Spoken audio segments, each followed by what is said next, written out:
Sheikh is saying Hasbi Hasbi Allahu La ilaha illallah till the end, after Fajr and after Maghrib 7 times authentic. See, my brothers, alhamdulillah, there are thousands of authentic du'as are there after Maghrib, after Fajr.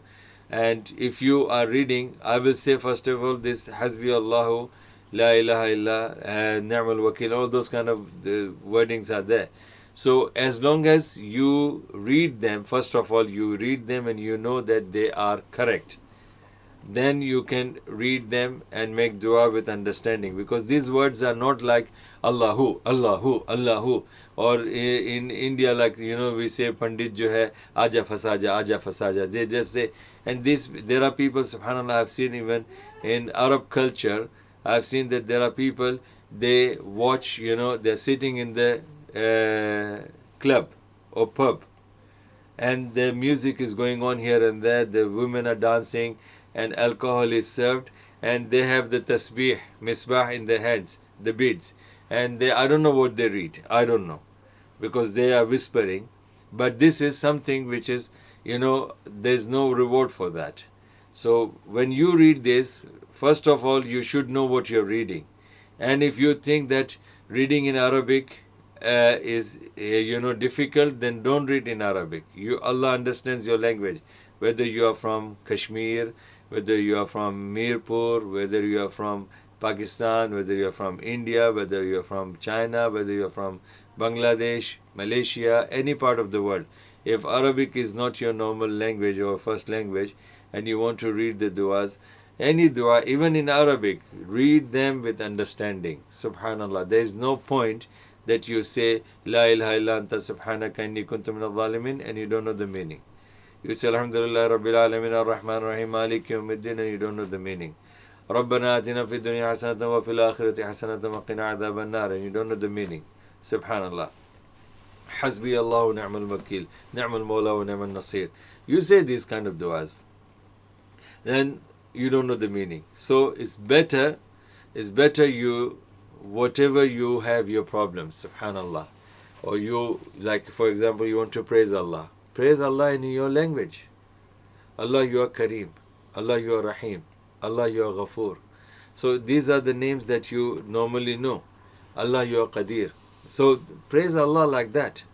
The names of Allah, which you know them, the du'as that you know them. These people are, there are, I don't know specifically, because you brought only one bit of the dua.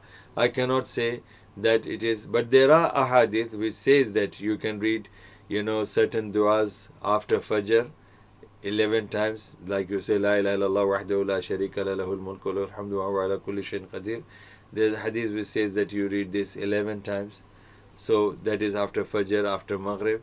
Ayatul Kursi is there, Rasulullah sallam read, and Surat al-Falaq, Rasulullah sallam read, Surat al-Nas he read after the Fajr, after Maghrib. So these are all possible. But alhamdulillah, right now, even all those brothers and sisters who are watching this program, please, I have seen that some people are, subhanallah, they are in serious danger with their iman.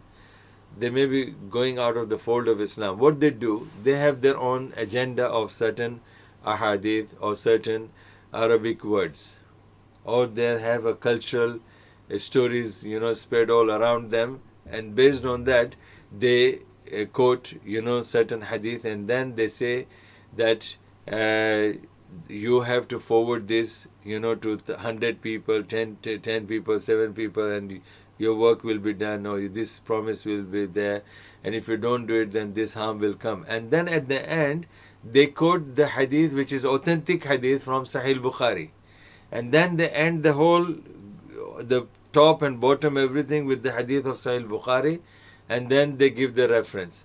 Now some of the people, subhanallah, innocent people, jahil people, sometimes they don't know the knowledge, they don't have the knowledge, they think from A to Z the whole article that has been posted with that ending with Bukhari, they think the whole thing is from Sahih Bukhari, and that's a lie. Prophet ﷺ has said what is said in the hadith in Bukhari. Prophet did not say above the things which you are saying. Forward this to 10 people, you get that reward. This was not said by Prophet. This is you who is saying. And Rasul Sallallahu Alaihi Wasallam has said, Man kadhiba alayya muta'ammidan falyatabawwa maq'aduhu min an-nar. Anybody who lies upon me, he should take his position in the hellfire. So make sure that, my brothers and sisters, be sure, be specific. When you're reading these articles, don't just keep on forwarding to 10 people, because the true information of Rasul is only the last bit where the reference says, because I got confused once. Somebody texted me and a big thing was mentioned in the hadith, according to them. And then at the end, certain points were there in the Sahih Bukhari, and the reference was there. And I was shocked. I said, I read Bukhari so many times. I read this hadith so many times. And I have, literally opened the Sahih Bukhari and I read this book, hadith. But I didn't know the above things that is mentioned there. There's nowhere in any Bukhari that thing is found. And I was confused. How come this man is giving this reference? Where did he find? Which Bukhari is he following? Which version he has got? And then I realized that this has become a norm.